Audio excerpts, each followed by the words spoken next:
bird dog row. So you can do this a couple different ways. If you just want to do it on the floor, then you're going to have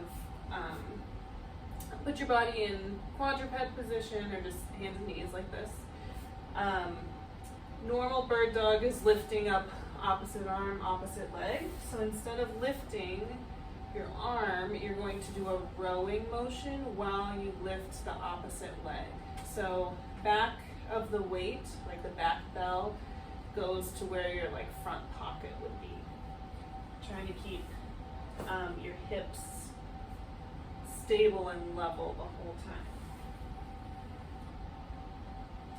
If you've got a bench, you can put one foot on the floor, other knee on your bench, and then one hand on the bench, one hand off.